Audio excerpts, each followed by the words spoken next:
¿Tienes tu Biblia? Abre tu Biblia conmigo en el libro de Hebreos.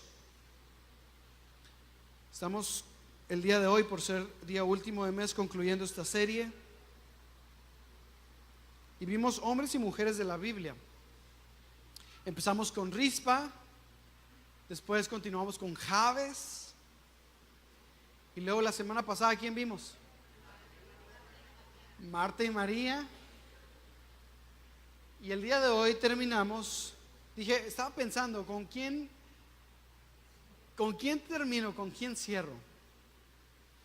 ¿Y saben qué? No me decidí por ninguno. En vez de eso, quiero ir al capítulo de Hebreos 11. Y vamos a leer a partir del verso 13. Hebreos 11, verso 13. Dice: conforme a la fe murieron todos estos sin haber recibido lo prometido, sino mirando de lejos y creyéndolo y saludándolo y confesando que eran extranjeros y peregrinos sobre la tierra. Ese verso que están viendo ustedes está hablando acerca de personas. Está hablando de personas que algo sucedió con esas personas. Dice ahí que mirándolo de lejos, creyendo y saludándolo y confesándolo, murieron sin recibir lo prometido, sin recibir lo que habían prometido. ¿A quién se refería? A los grandes hombres y mujeres de la Biblia. Y ahorita vamos a leer quiénes fueron. Pero muchos hombres y mujeres de la Biblia creyeron, recibieron y miraron desde lejos algo, pero no recibieron, no concretaron el recibir el regalo, sino que murieron antes. Y murieron, dice la Biblia, sin recibir lo prometido. ¿A cuántos les ha pasado que no reciben una promesa que les habían dicho? Un chorro, ¿no? Y te quedas como el perro de las dos tortas, ¿no? Dices, ni obtuve esto, ni me beneficié. Es gacho cursar por algo que te prometen y que no te cumplen, sí.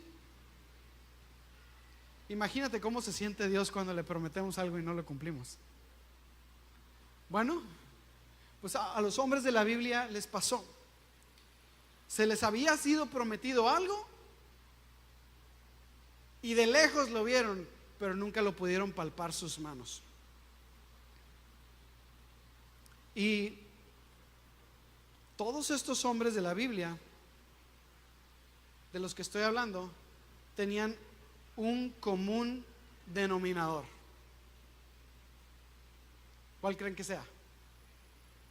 La fe. ¿Sí? La fe. Mira, tú te vas a preguntar qué hombres y mujeres. Checa, en el verso 4 dice: por la fe, Abel. Verso 5, Enoc. Verso 7, Noé. Verso 8, Abraham. Verso 11, Sara. Verso 21, Jacob. Verso 22, José. Verso 23, Moisés. Verso 31, Rahab. Verso 32, Gedeón, Barak, Sansón, Jefté, David, Samuel y los profetas. Grandes hombres y mujeres de la Biblia. Les fue prometido algo y no lo vieron, o lo vieron y no lo pudieron recibir. Y esos hombres eran movidos a causa de su fe. Ahora, tú te preguntarás, ¿alguna vez has escuchado esa palabra fe? Y la Biblia define perfectamente en este mismo capítulo qué es la fe. Fíjate lo que dice, ¿qué es la fe? Dice en el verso 1, fe es certeza de lo que se ve, pero certeza de lo que se espera y convicción de lo que no se puede ver. Es estar seguro de que algo va a pasar, estar convencido de algo que no puedes ver. Y me llama la atención que esa palabra certeza El original es hipóstasis, que significa literalmente una factura, una escritura o un comprobante físico. Hipóstasis, certeza, era lo que le daban a las personas, como cuando tú haces un contrato y te dan la copia, ¿verdad? ¿Alguna vez has ido al First Cash? ¿Sí? Ya sé que vayas a empeñar algo o a comprar algo o a abonar algo. Cuando tú dices, yo quiero ese artefacto o ese producto, esa tele, la quiero comprar y no traigo toda la lana, pero la voy a apartar, y tú dejas un dinero, ¿qué te dan a cambio? Un recibo, ¿verdad? Ese recibo es la factura, el comprobante que tú tienes de que esa tele ya está apartada para ti. Y tú te puedes ir de la tienda y no estás pensando, híjole, me la van a ganar. ¿Por qué? Porque tienes esa certeza, ese papel que avala que tú ya diste algo, que tú ya diste ese enganche. Hipóstasis es tener esa certeza en la mano de algo que esperas, estar convencido de algo que no puedes ver, pero que lo tienes en tu mano. Ahora, tenemos que entender que hay una fe objetiva, hay una fe objetiva y una fe subjetiva. Objetiva me refiero en el sentido de que nada la mueve, está bien cimentada. Y la fe objetiva es aquella fe que está fundamentada en una promesa de Dios, aquella fe que está fundamentada en la Biblia. Escrito está. Muchas veces Jesús dijo, escrito está. ¿Sí? ¿Te acuerdas de alguna promesa? Cuando Dios dice, bendito serás tú en tu entrada y tu salida. Amado, yo deseo que tú seas prosperado por sobre todas las cosas. ¿Está escrito, sí o no? Lo puedes ver, lo puedes palpar. Esa es una fe que tú puedes cimentar en algo objetivo, algo que estás viendo. Esa es la Biblia. O en una promesa, algo que Dios te haya dicho. ¿Sí? Se salvarán tú y toda tu familia, como Josué. Mas yo y mi casa serviremos al. Y tú estás viendo que tu marido no agarra la onda, pero tú estás cimentado en una promesa que Dios te dio. Yo y mi casa vamos a servir al Señor. Eso es una fe objetiva, estás cimentándola en algo que está escrito. Sin embargo, hay una fe subjetiva, y es la fe en la fe. El que creo porque me estoy concentrando bien fuerte que así va a ser. Eso no es fe. Eso es una fe subjetiva. Es el que me saque el billete de lotería, billete de lotería, 1, 2, 3. ¿Se dio? No, ¿verdad? ¿Cuántos se han sacado la lotería? No levanten la mano cuántos han comprado boleto. Pero ese tipo de fe no se va a dar. Hace unos años salió un libro muy famoso que se llamaba El Secreto, The Secret. ¿Cuántos vieron la película o leyeron el libro? Y básicamente El Secreto se refería a que si tú piensas algo mucho eso, el universo lo vas a traer y te va a traer eso. Y decían que muchos hombres de la ciencia habían logrado mucho con eso.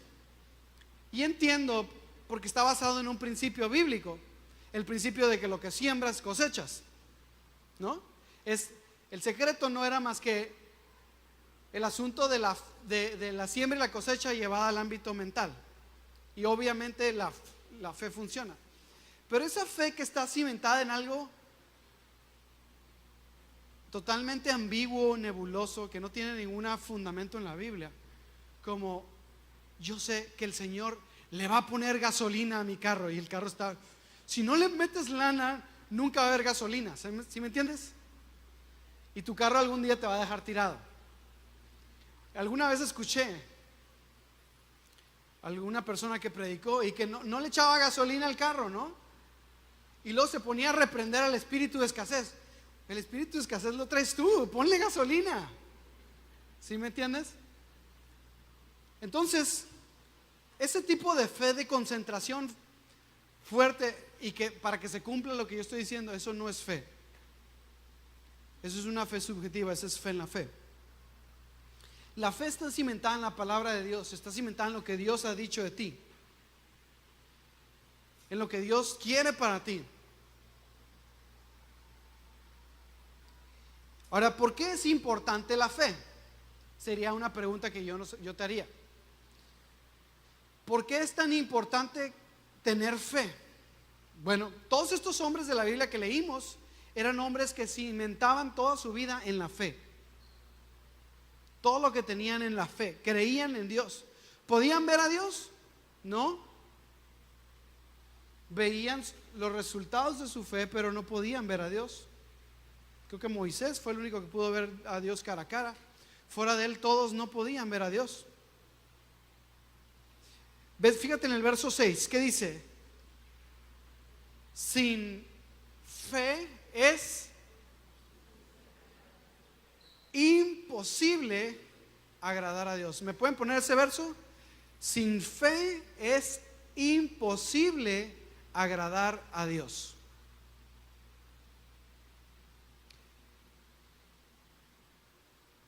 Di conmigo, imposible.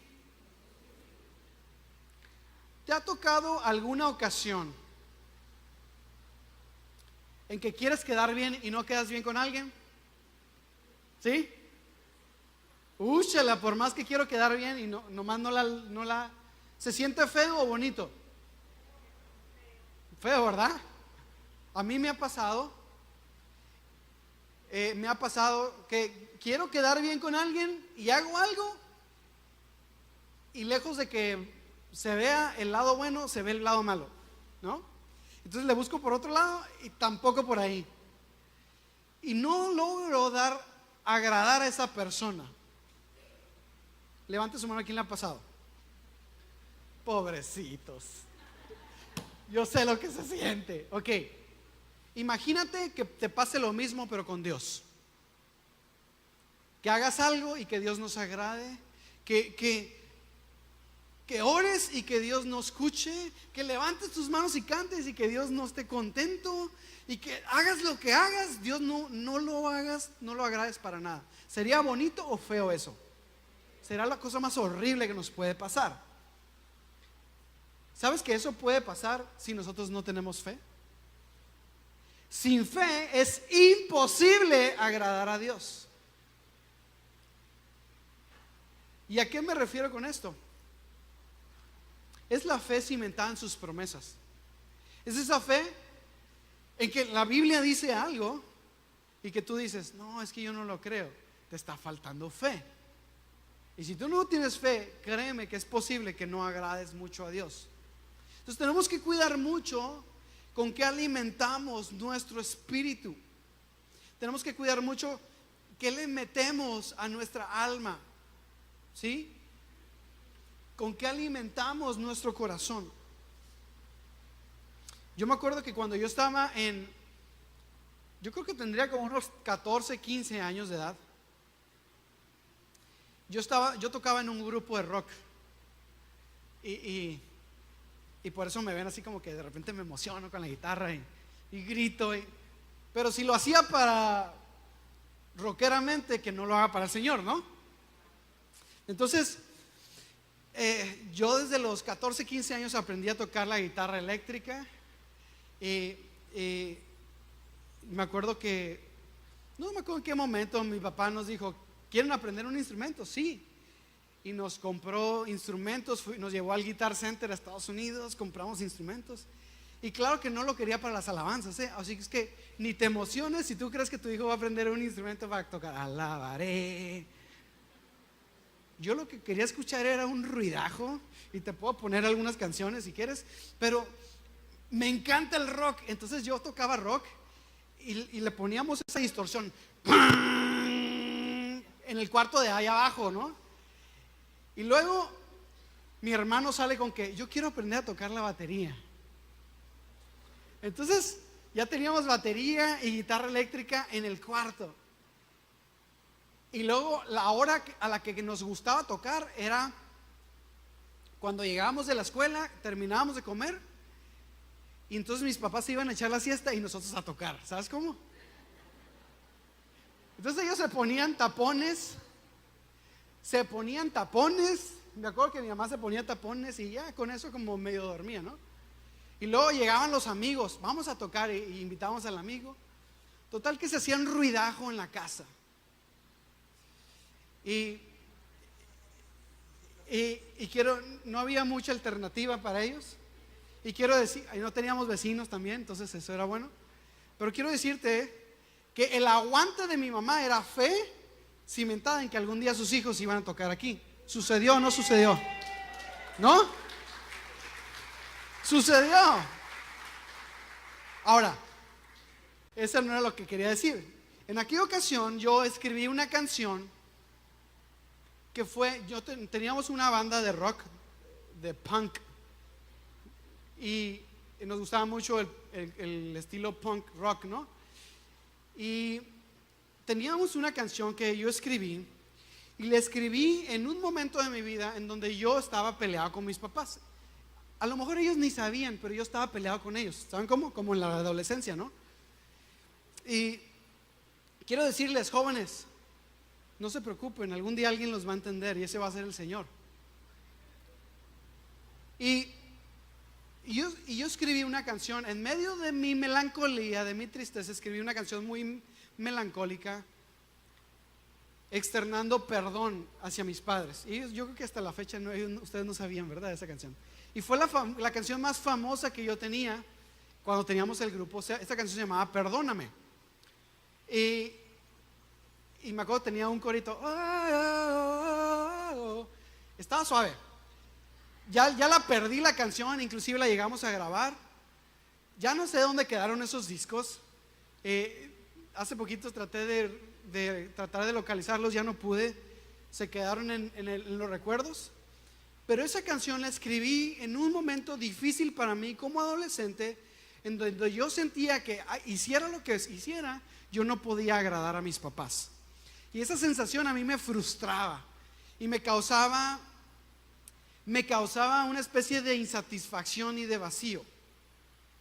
Llega un momento en donde tú sientes que nada de lo que hagas agrada a los demás. Y quiero decirte algo, no te esfuerces por tratar de agradar a los demás cuando tenemos un Dios que se agrada de nuestra fe. ¿Sí? No te esfuerces por tratar de agradar a todo el mundo cuando Dios se agrada de tu corazón. Y lo que yo hice a la hora de hacer esa canción, de pedir perdón, me liberó mucho de eso que tenía yo en el corazón. Y mediante una canción, y te puedo decir que, mira, no me acuerdo ni siquiera cuál era el problema de fondo con mis padres. Yo simplemente sentía que había un distanciamiento y yo necesitaba estar cerca de mis padres. Entonces yo escribí esa canción se llamaba Perdóname. Y en el momento que yo la canté, que yo la toqué, que yo la escribí, la compuse, yo fui libre de eso. Tú tienes que aprender a liberarte de las presiones que te han ocasionado esa frustración. Pero quiero decirte algo, tú no necesitas quedar con nadie, no necesitas quedar bien con nadie, necesitas aprender a quedar bien con Dios. Tú no necesitas quedar bien con tu grupo de amigos. Jóvenes, escúchenme allá atrás, no necesitan quedar bien con sus amigos, necesitan aprender a quedar bien con el Rey de Reyes y Señor de Señores. Que nadie les diga lo contrario, que nadie les haga pensar eso. No necesitas quedar bien con todo mundo, eso te va a causar frustración. Jesús no lo logró. ¿Jesús quedó bien con todos? No. Siempre había gente en oposición a Él. Así es que a quien tenemos que agradar es a Dios. Cuando hagamos algo, háganlo como si fuera para Él, porque Dios se va a agradar, te lo aseguro. Y la Biblia menciona que no hay una cosa que tú hagas por Él que Él no retribuya a tu corazón. Así es que yo sé que a veces es difícil cuando no logras agradar a alguien, pero el factor que necesitamos para poder agradar a Dios, el vehículo, es la fe. Sin fe es imposible agradar a Dios.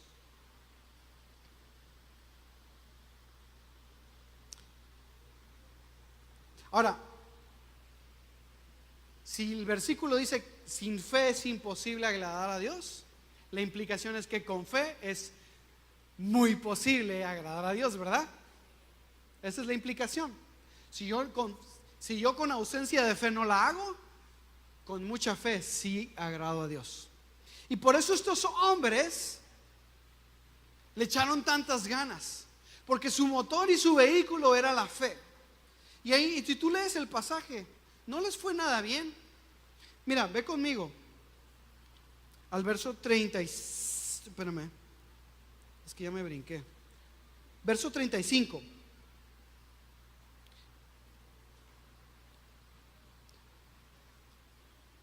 Después de donde dice resurrección, dice más otros, y se refiere a esos hombres que te mencioné. Fueron atormentados, no aceptaron rescate a fin de obtener mejor resurrección. Otros experimentaron vituperios, o sea, calumnias, azotes, prisiones, cárceles, apedreados, aserrados, puestos a prueba, muertos a filo de espada. Anduvieron de acá a allá, cubiertos en pieles de ovejas, escondiéndose, pieles de ovejas y de cabras, pobres, angustiados y maltratados. Qué bonita vida, ¿verdad? Y todos estos hombres sufrieron todo esto porque tenían una fe que estaban defendiendo. Una fe. Ahora, chécate bien.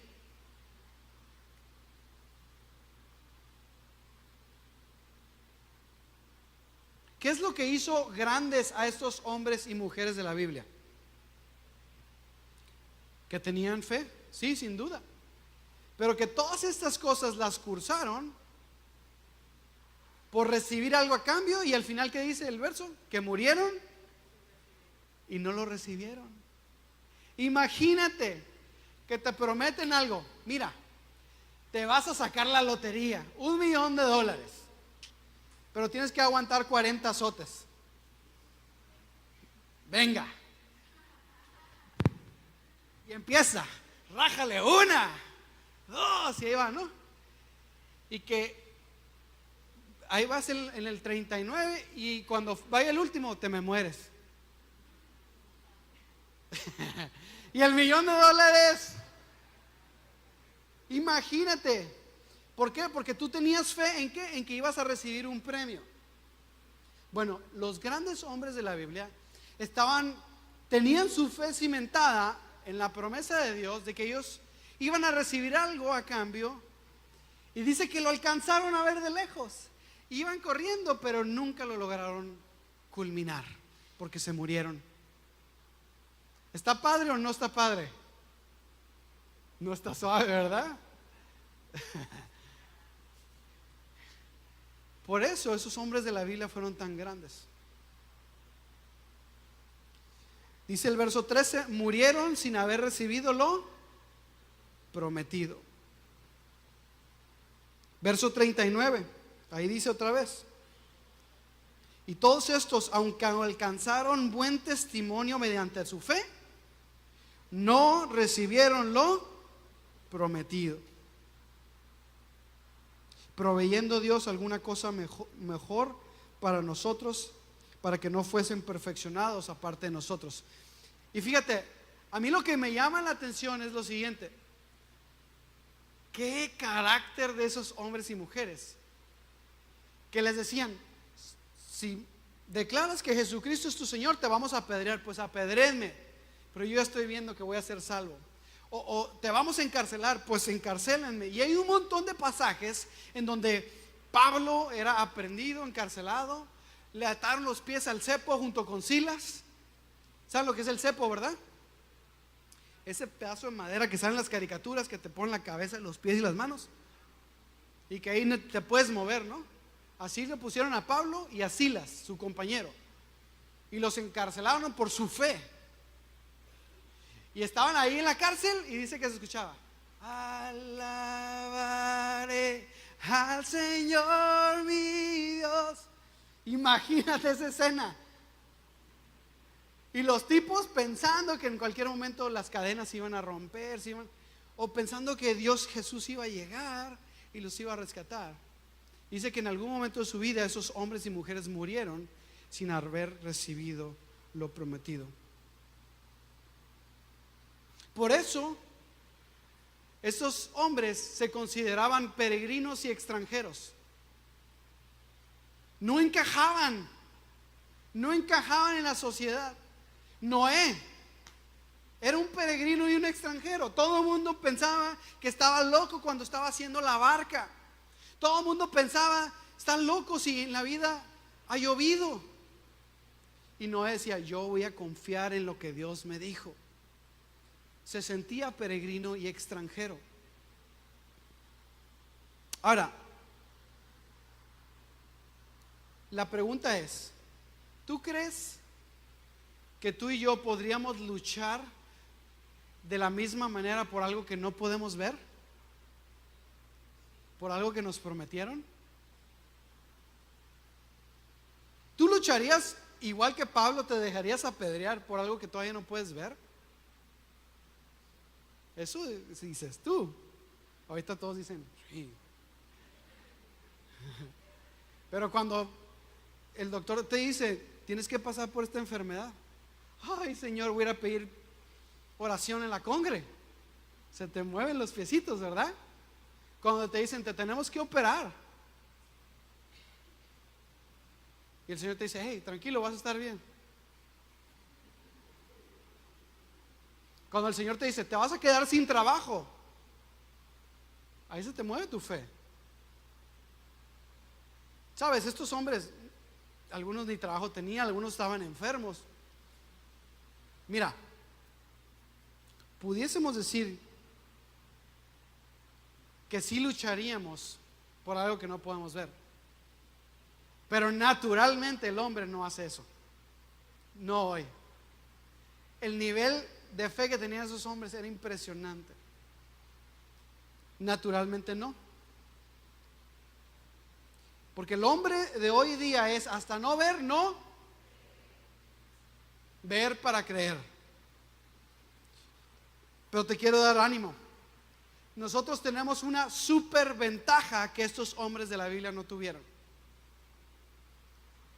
¿Qué crees que sea? Todos estos hombres que mencionan en la Biblia están descritos en el Antiguo Testamento. Y murieron buscando algo que les había sido prometido. Y eso era que Dios les iba a defender, que Dios les iba a rescatar. Finalmente, esos hombres murieron y quizá un montón de generaciones se perdieron en ese trayecto y heredaron el cielo sin recibir lo prometido. Pero tú y yo sí recibimos la promesa de Dios. Tú y yo sí la recibimos. Y la promesa es nada más y nada más que Cristo Jesús. Dios dijo, yo voy a descender en forma de hombre, me voy a humillar siendo una deidad, convertirme en un hombre con todas sus debilidades, pero voy a ir a rescatar a los míos. Eso era lo que estaban esperando estos hombres y mujeres de la Biblia.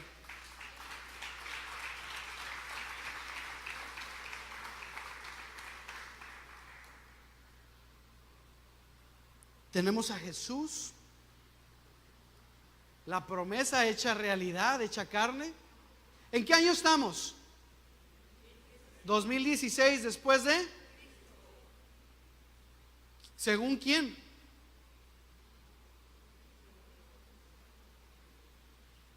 ¿Según la ciencia? Sí. ¿Cómo que la ciencia y Dios están peleados?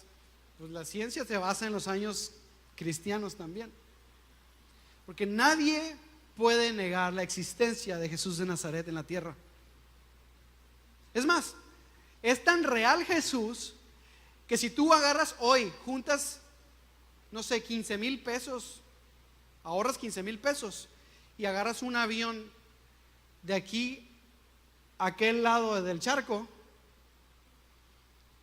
puedes ir a ver el lugar en donde vivía Jesús, en donde murió Jesús, su tumba, los lugares en donde él recorría, los lugares en donde él lloró.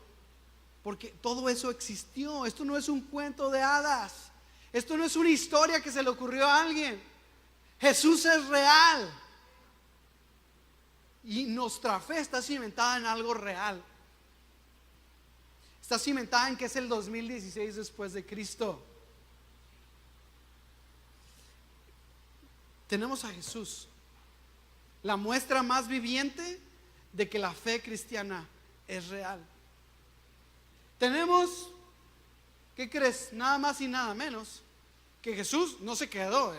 Jesús lo que menos quería era quedarse aquí. O sea, no, dijo Jesús, no, estos son bien gachos. Hizo su chamba y dijo, de aquí nos vamos. Y Jesús se regresó al lugar que a él le correspondía. Pero ¿qué crees? No nos dejó solos. ¿A quién le da gracias a Dios porque no nos dejó Jesús solos? No estás solo, tienes al Espíritu Santo que Dios dejó para que tú te afiances tu fe. Y entonces en el momento que tú digas, Señor, yo la estoy pasando sumamente difícil ahorita, no estoy encarcelado, no me están apedreando, no me están latigueando, pero estoy pasando un momento difícil, tú puedes decir, Espíritu Santo, ayúdame. ¿Y qué crees que va a hacer el Espíritu Santo? Te va a ayudar, Él es el ayudador. Entonces, si los hombres de la Biblia tuvieron la fe que tuvieron sin Jesús y sin el Espíritu Santo, ¿tú crees que nosotros podamos tener una fe superior? Claro que sí, claro que sí. Y por último, el Señor nos dejó su palabra. O sea, todavía nos deja el manual, el librito. Lo que pasa es que a los mexicanos no nos gusta leer, ¿verdad? ¿Cuántos sinceramente hemos agarrado un manual, compramos algo y ves el tornillo 1, tornillo 2, tornillo 3 y agarras el manual y empiezas tú a armarlo? Porque, o sea, yo ya sé cómo se arma. Y entonces tú necesitas leer el manual, porque luego de repente sacamos versículos como ayúdate que yo te ayudaré, ¿no? No juegues, eso no viene en la Biblia, ¿no? Sin café es imposible agradar a Dios. Entonces de repente nos sacamos de la manga 2, 3 cosas que no vienen en la Biblia. Versículos como camarón que se duerme se lo lleva la corriente. Y tú dices, ya, de aquí soy, ya puedo evangelizar. Pero la verdad es que el manual lo dejó el Señor para que lo leyéramos, para que lo meditáramos, para que lo vivas, para que lo hagas parte de tu diario caminar. Entonces, fíjate, los hombres de la Biblia fueron grandes sobre su fe, pero ellos no tenían a Jesús, no tenían al Espíritu Santo y no tenían la Biblia. ¿Cuántos tienen a Jesús? ¿Cuántos tienen al Espíritu? ¿Y cuántos tienen la palabra de Dios? Le das un aplauso al Rey, dile gracias, Señor, por ese regalo. Ahora, ve conmigo al capítulo 12, ya vamos en la recta final. Capítulo 12, dice ahí, por tanto, nosotros también, los de Ensenada, los de Acción Cristiana, teniendo alrededor de nosotros, alrededor nuestro tan grande nube ¿de qué? De testigos. ¿A qué testigos se refiere? A esos hombres que se murieron, a Moisés, a José, a Jacob, a Rahab, a todos esos hombres y mujeres que murieron y que no recibieron lo prometido, sino que ascendieron al cielo. ¿Qué crees que están haciendo ahorita? Dice que tenemos un gran número de testigos nosotros aquí. Eso me habla de algo. La gente en el cielo está pendiente de lo que están haciendo los hijos en la tierra. Si tú has creído, mira, yo te voy a decir algo. Gran parte de la fe que tenemos hoy en día, yo tengo como familia, a raíz de la familia Trejo, fueron las oraciones de mi abuela Conchita, ¿verdad? Yo estoy seguro que Conchita era una guerrera de oración. Y más o menos te voy a decir algo, al mismo tiempo se convirtió mi abuela, mi mamá y mis papás, pero yo, por ejemplo, mi abuela ya murió. Y yo estoy seguro que mi abuela está desde lo alto y está cantando: alabaré al Señor mi Dios. Y dice: ya va a empezar la adoración con mi nieto. Ya va a empezar la adoración con mis nietos. Y el día que mis hijos estén en la alabanza, mi abuela va a estar allá y dice: ahora son mis bisnietos. Ahí está el Adrián, ¿lo han visto? Con su guitarra, ni conectado al cable, pero él le da y le rasca como si fuera, porque dice la Biblia que hagas las cosas que no son como si ya fueran, ¿no? Mira, tenemos alrededor de nosotros un montón de testigos. Y no sé si tú tengas algún familiar. Y si no tienes familiar cristiano ascendente y tú eres primera generación cristiano, levanta tu mano. Yo te quiero dar un aplauso. Porque tú hiciste una decisión difícil, pero a raíz de ti va a haber una bendición grande a tus generaciones. ¿Ok? Ahora, quiero decirte algo. Si tú eres primera generación cristiana, si tú no tienes un abuelo como yo que te esté echando porras desde lo alto, quiero decirte algo. Tienes a Moisés, tienes a Jacob, tienes a Josué, tienes a todos esos hombres de la Biblia, dice ahí, como testigos, echándote porras y diciendo: échale ganas y vas a poder. Señor, es que no me va a alcanzar el dinero, no importa, tú aviéntate el proyecto. Es que yo siento que con esta enfermedad no voy a poder. Y ellos te están echando porras. Job, gente impresionante de la Biblia, están desde lo alto diciéndote: sí se puede, porque si nosotros no teníamos a Jesús, no teníamos al Espíritu Santo, no teníamos la Biblia, y aún así logramos grandes cosas que no vas a poder tú lograr con todas las herramientas que Dios te ha dado. Así es que no te preocupes. Tenemos esos hombres echándonos porras desde lo alto. A la rispa. La rispa. Ahí está. Javes, el que hacía las oraciones machín. ¿Sí me entiendes? A la gruñona de la Marta y la hippie de la María. Ahí están, echándote porras desde lo alto. Mira lo que dice el verso 12. Entonces, teniendo toda esa nube de testigos, imagínate cuántos son, como unos 200 allá arriba, más, pero están volteando a ver y están volteando a ver cómo adoramos y estamos nosotros.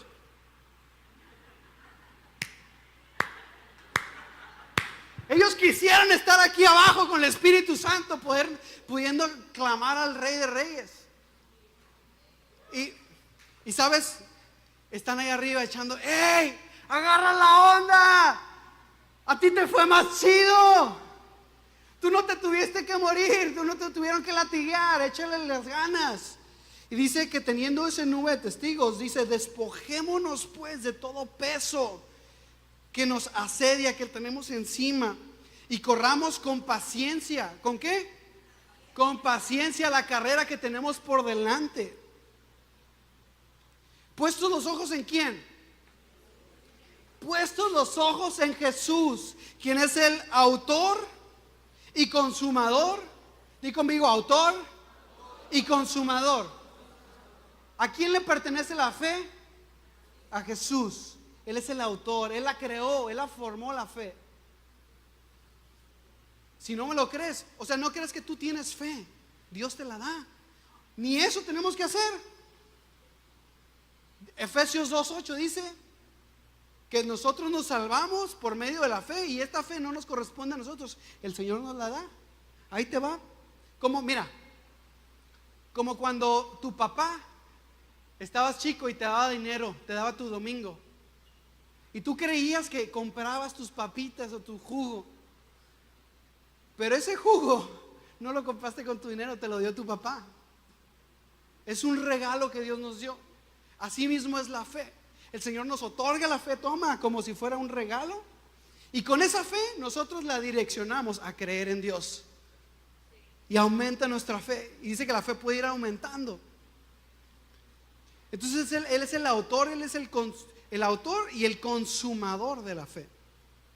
¿Por qué consumador? Porque nosotros no tenemos que hacer ningún sacrificio. Todo sacrificio ya lo hizo Él en la cruz. Tú no te tienes que estar aguantando cosas. Tú no tienes que estar latigueándote, mortificándote, porque Él ya hizo todo lo que tenía que hacer. Lo único que tenemos que hacer es recibir ese regalo y decir: Señor, qué ciego he sido, necesito ver con tus ojos.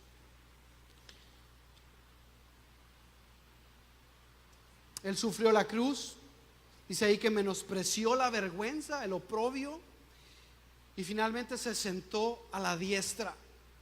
Hace poco no me acuerdo con quién estaba platicando, y hablábamos de que muchas canciones en la iglesia cristiana son medio bipolares, ¿no? Hablan mucho de Jesús en el sentido estricto de Jesús crucificado y el sufrimiento y eso, y luego en la misma canción le damos exaltación a Dios. Y yo me puse a analizar eso y dije: sí, es cierto, la mayoría de las canciones son medio bipolares, ¿no? Pero a la hora de estudiar este pasaje me di cuenta un poco del por qué. Porque muchas veces tú no puedes recibir el impacto, no te impacta tanto la gloria de alguien como te impacta el trasfondo de donde salió.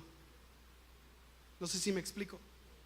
O sea, no te impacta tanto ver a un multimillonario con todo lo que ha hecho Bill Gates o lo que sea, y dices tú: pues qué padre, ya conocí a Bill Gates.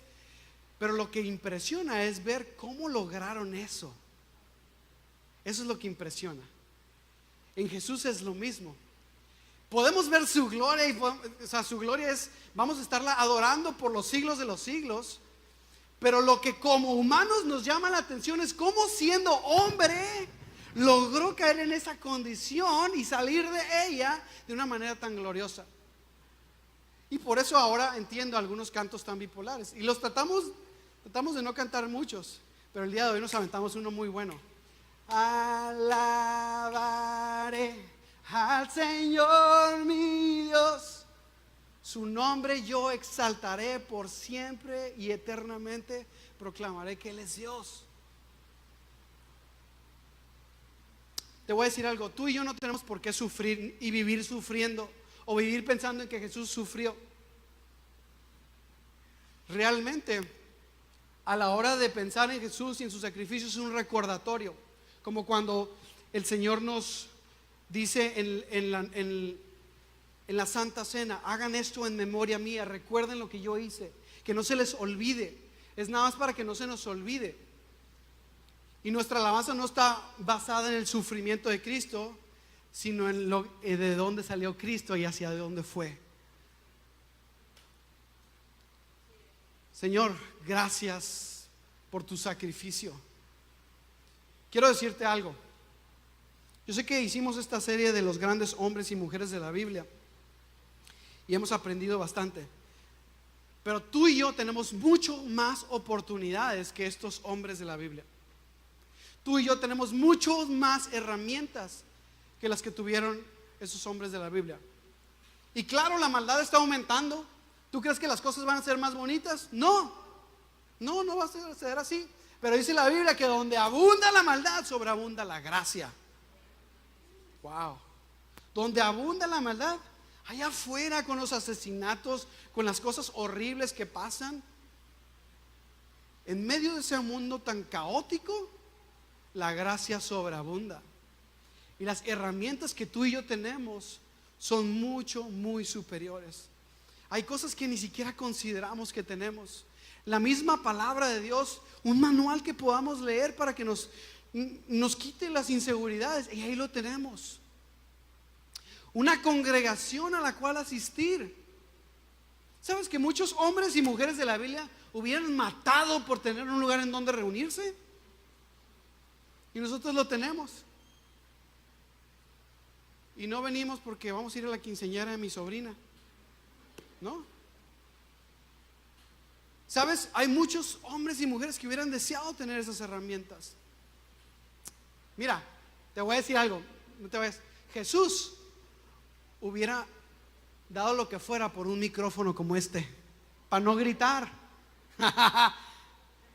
Y a mí me toca, aleluyita, porque si no estaría bien ronco. El otro día, miércoles, me tocó dar la enseñanza ahí arriba a capela. Terminé con la voz deshecha. Y me imaginé, pues así se las aventaba Jesús. ¿Qué me quejo? Pero ahora miren, todos escucharon clarito, ¿verdad? ¿Sabes que en los tiempos de Jesús era una rebatinga por ver a quién no escuchaba? Porque si Jesús lograba gritar, pues llegaba hasta cierto punto. Tenemos todas las posibilidades. Mira, estas mugres, levanta tu mugre al cielo, levántala, eso, y di: yo voy a utilizar este cochinero para que el reino de Dios sea edificado. ¿Lo crees o no lo crees? ¿Se puede o no se puede? Mira, tan sencillo como compartir una palabra, bendecir a alguien. Ahí estamos compartiendo puras malas noticias. Ya dejen al Justin Bieber en paz. Dedíquense a poner un verso bíblico. Y si no es un verso bíblico, dedíquense a poner una paráfrasis de un verso bíblico. Digo, si te avergüenza la fe, ¿no? Pues si no te avergüenza, pon el verso y el versículo y todo. O comparte uno de los que ya ponemos ahí en la página nosotros. Tenemos todas las herramientas habidas y por haber. ¿Podremos hacer bien las cosas? ¿Podremos